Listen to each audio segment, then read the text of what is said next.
a unifying force. Why is it called as unifying force?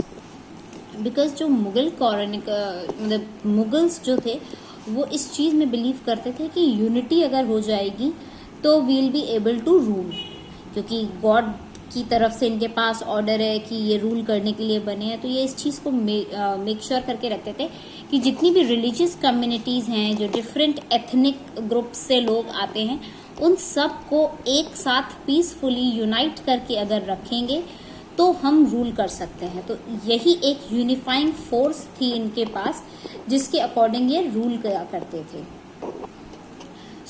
ये Hindus, Jains और Austrians, Muslims, जितने भी लोग थे, हर कम्युनिटी के लोग एक साथ रहा करते थे, पीसफुली रहा करते थे। और एम्परर सब लोगों को समझता था और उनको अपना रिलीजियस प्रैक्टिसेस करने देते थे और अपने रिलीजियस ग्रुप्स का मेडिटेशन करने देते थे, उसमें कोई प्रॉब्लम नहीं क्रिएट करते थे। दिस वाज द रीज़न कि लोग बिलीव कर लिया करते थे इनके ऊपर, और ये इंश्योर करके रखते थे किंग्स कि जस्टिस मिले, पीस बना रहे। तो जस्टिस, पीस और फ्रीडम, 3 चीज़ों में ये लोग बिलीव किया करते थे और इसी वजह से ये सबको यूनाइट करके रख पाते थे। अब अगर अबुल फजल की बात देखें तो अबुल फजल ने इस चीज़ को डिस्क्राइब किया है एज सुलह-ए-कुल।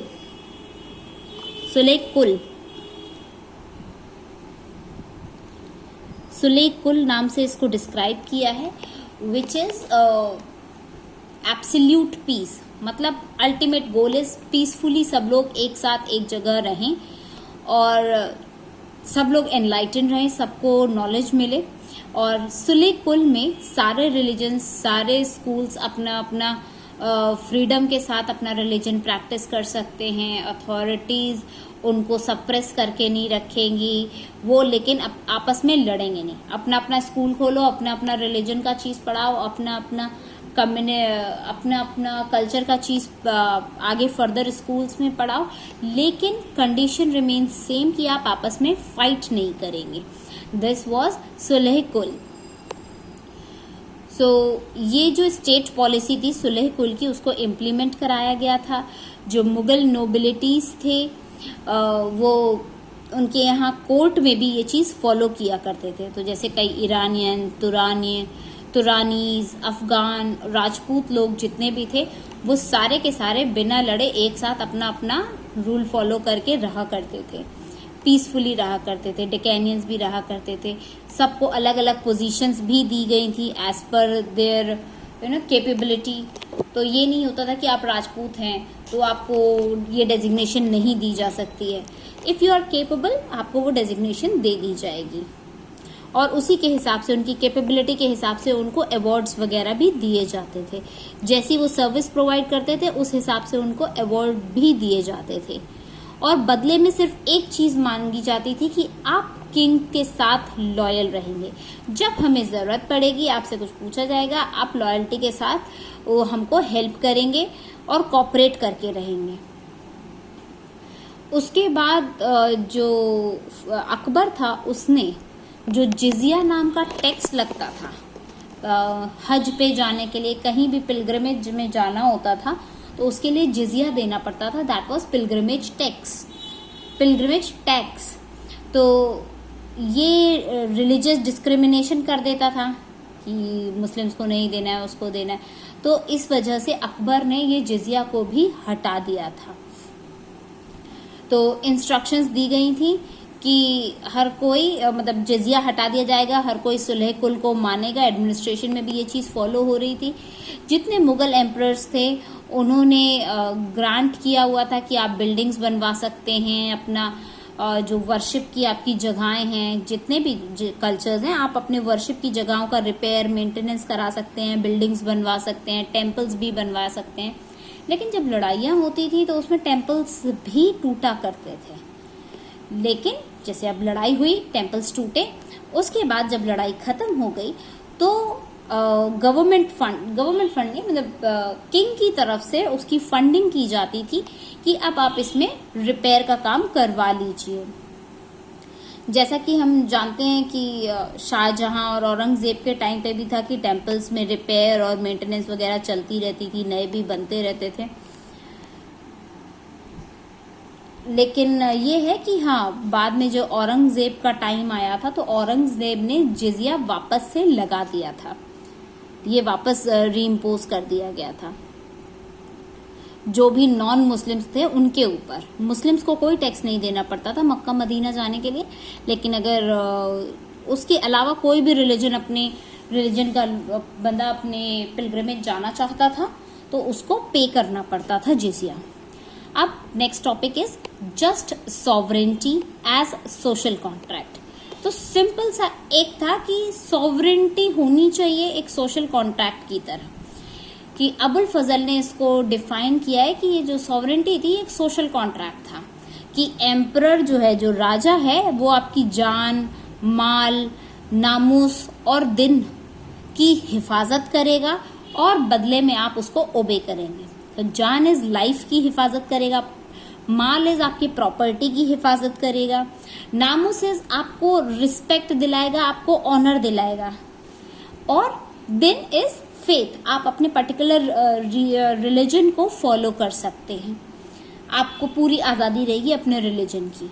लेकिन इसके बदले में आपको किंग को, जो मुगल किंग है, उसको आपको ओबे करना पड़ेगा। जो सिर्फ सॉवरेन रहेंगे उन्हीं को ऑनर मिलेगा और ये कॉन्ट्रैक्ट उनके साथ रहेगा। जो सॉवरेंटी में डील नहीं करेंगे उनको ये गाइडेंस नहीं दिया जाएगा। तो अगर किसी को डिवाइन गाइडेंस चाहिए और चाहिए कि हमको सेफ एंड सिक्योर हम रहें, तो उसको ये जो कॉन्ट्रैक्ट है सॉवरेंटी का वो फॉलो करना पड़ेगा, कि वो किंग आपको सब कुछ प्रोवाइड करेगा, आपका प्रोटेक्शन करेगा, लेकिन बदले में आपको ओबे करना पड़ेगा। जैसे यहाँ पे हम लेफ्ट साइड में देख सकते हैं, जो जहांगीर हैं अकबर के बेटे, वो प्रिंस खुर्रम है, उनको टर्बन और ज्वेल गिफ्ट कर रहे हैं। ऐसा पेंटिंग बना हुआ है कि प्रिंस को टर्बन और ज्वेल्स गिफ्ट कर रहे हैं। ये बादशाह नामा की ही एक पेंटिंग है जिसको यहाँ शो किया गया है।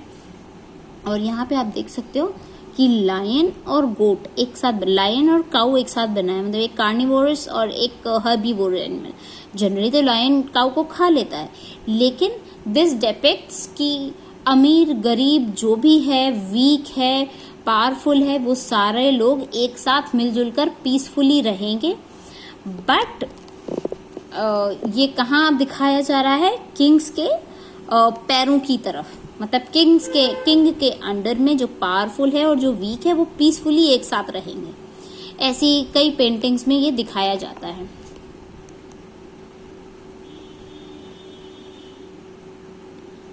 यहाँ पर एक और पेंटिंग दिखाई गई है, ये भी बाबरनामा से ली गई पेंटिंग है, जिसमें दिखाया जा रहा है कि जहांगीर एक आदमी जो कि ब्लैक क्लाउड में है उसको एरो मार रहा है। ये ब्लैक क्लाउड में इसलिए है बिकॉज इस आदमी के थ्रू उन्होंने पॉवर्टी को रिप्रेजेंट किया है, पॉवर्टी को एक ह्यूमन लुक दे दिया है। इस चीज को कहते हैं पर्सोनिफिकेशन आर्ट। जैसे हम इंग्लिश में पर्सोनिफिकेशन करते हैं, the cloud is smiling, cloud कोई हंसता थोड़ी है, स्माइल थोड़ी ना करता है, लेकिन हमने उसको एक पर्सन की क्वालिटी के साथ मैचअप कर दिया तो वो हमने उसका पर्सोनिफिकेशन कर दिया। तो यहाँ पे पॉवर्टी का पर्सोनिफिकेशन किया गया है in the form of art. तो पर्सोनिफिकेशन इन आर्ट दिखाया गया है कि पॉवर्टी को एक क्लाउड के अंदर इसीलिए रखा गया है, ऐसा नहीं है कि वो किसी आदमी को मार रहा है। दिस इज अ नेचर जो कि एग्जिस्ट कर रहा है, पॉवर्टी एक एग्जिस्ट कर रही है, उसको मार रहा है। फिर यहाँ आप देख सकते हैं कि इसको एंजल क्राउन्स दे रहे हैं, यहाँ पे रिंगर बेल दी गई है, ये इनको एरोस प्रोवाइड कर रहे हैं, इनके आसपास हेलो बना हुआ है, मतलब डिवाइन पावर्स इनको सपोर्ट कर रहे हैं कि go and fight, you are made to rule, ये दिखाने की कोशिश की जा रही है। और इस चीज को बताते हुए ये चीज बताया जा रहा है कि जो चेन ऑफ जस्टिस है ये हेवन से आ रही है और इसको फॉलो किया जाता है।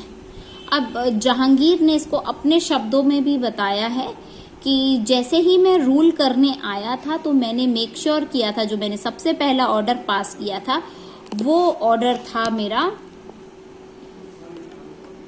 was for the fastening up of the chain of justice, कि ये जो चेन ऑफ जस्टिस है, जो किसी को इंसाफ मिलने वाला जो प्रोसेस है, it should be fasten up, ये तेज होना चाहिए, ये इतना धीमा नहीं होना चाहिए। कि उनका कहना था कि अगर ये जो चेन ऑफ एडमिनिस्ट्रेशन बहुत स्लोली काम करती है और डिले कर देती है चीज़ों को, जस्टिस को डिले कर देती है, तो फिर क्या होता है, हिपोक्रेसी आ जाती है और जो गलत करने वाला व्यक्ति है वो हो सकता है कि वो आ जाए और आके जो जस्टिस की चेन की बात हो रही है, ये गोल्ड की एक चेन है जो कि 30 गज लंबी थी और उसमें 60 बेल्स हुआ करती थी, जिससे कि चेन ऑफ जस्टिस इसको बोला करते थे, उस चेन को आके शेक ना करते तो इतनी नॉइज होगी, ये 60 बेल्स वाली इतनी नॉइज होगी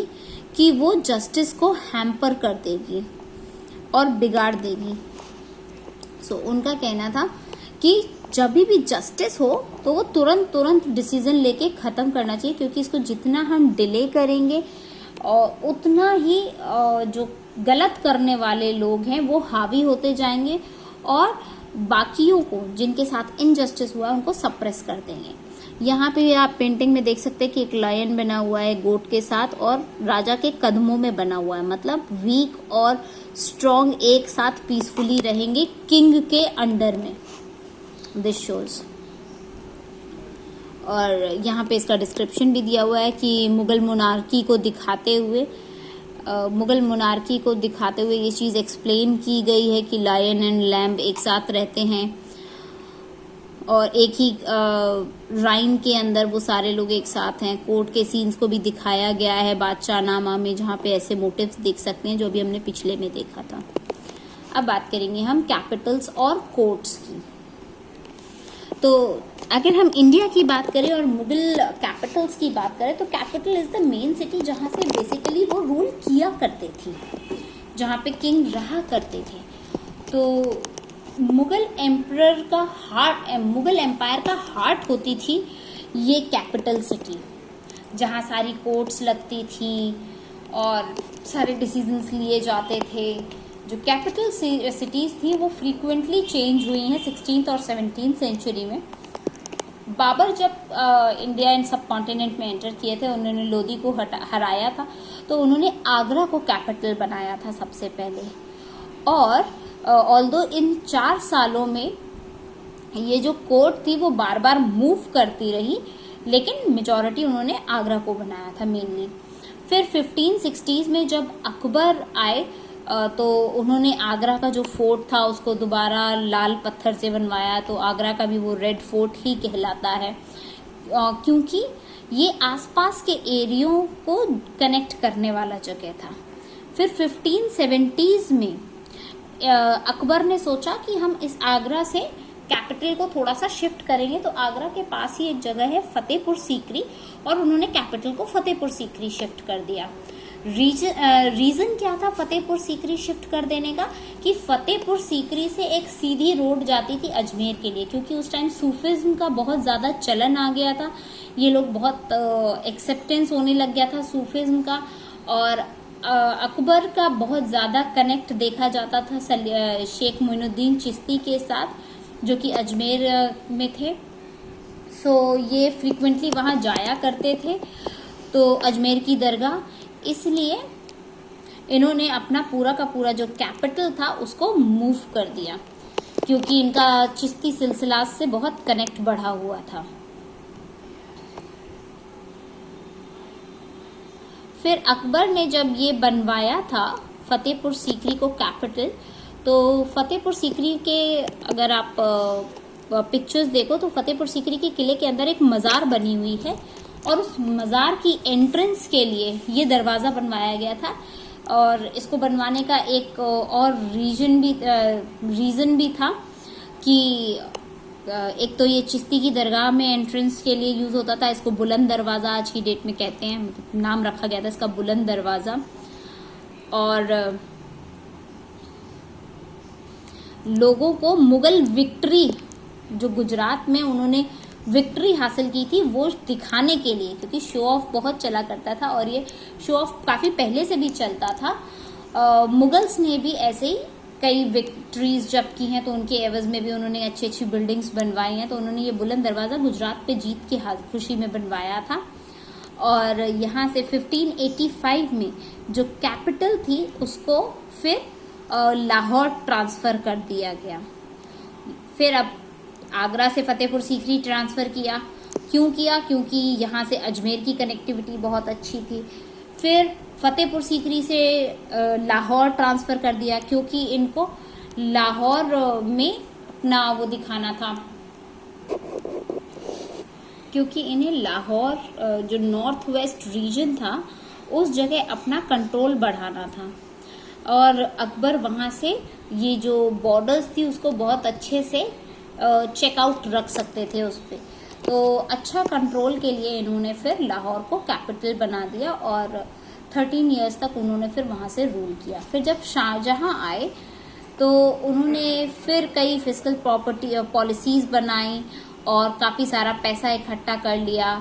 जो उनका पैशन था, शाहजहां का पैशन था बिल्डिंग्स बनवाने का, उन्होंने काफ़ी सारा पैसा वैसा जब इकट्ठा कर लिया, अपना पैशन रिट्रीव करने की कोशिश की कि हम अपना पैशन में पैसा खर्चा करेंगे, तो उन्होंने कई सारी मोनार्कियल कल्चरल बिल्डिंग्स भी बनवाई, जो कि आप इस रूल के अकॉर्डिंग देख सकते हैं, जैसे ये रूलर्स के टाइम पे बनी थी। कई सारी हैं जो कि डायनेस्टिक पावर्स को दिखाती हैं, इनकी वेल्थ दिखाती हैं, प्रेस्टीज को दिखाती हैं। अगर हम मुस्लिम रूलर्स की बात करें तो इन्होंने ये शो ऑफ के लिए बहुत ज़्यादा बनाया हुआ था, कि ये दिखाने के लिए कि हम बहुत ज़्यादा रिलीजियस हैं, ये दिखाने के लिए भी काफ़ी सारी चीज़ें बनाई हुई थी। 1648 में जो कोर्ट थी, आर्मी थी, 1648 में जो कोर्ट, आर्मी, हाउस होल्ड जितना था वो सब आगरा मूव कर दिया इन्होंने वापस, और इसको अपनी इंपीरियल कैपिटल बना लिया शाहजहानाबाद। अब इन्होंने नई जो कैपिटल बनाई वो बनाई शाहजहानाबाद। तो आगरा से अब जो कैपिटल थी वो शाहजहानाबाद शिफ्ट करी शाहजहां ने। और ये एक नया एडिशन था, क्योंकि पुराना रेजिडेंशियल सिटी जो था, new addition to the old residential city of Delhi. अब पुरानी जो दिल्ली सिटी थी उसमें नया एड ऑन उन्होंने कर दिया, रेड फोर्ट बनवा दिया, जामा मस्जिद बनवा दिया, ट्री लाइन एस्प्लेनेड बनवा दिया, जिसमें कई सारे बाजार्स भी थे और कई बड़े बड़े स्पेशियस होम्स थे जो नोबिलिटी लोग थे उनके रहने के लिए। शाहजहां ने एक नई सिटी का चुनाव किया जो कि फॉर्मल विजन के साथ एक ग्रैंड मोनार्की को रिप्रेजेंट करता। So further we'll take in the next video.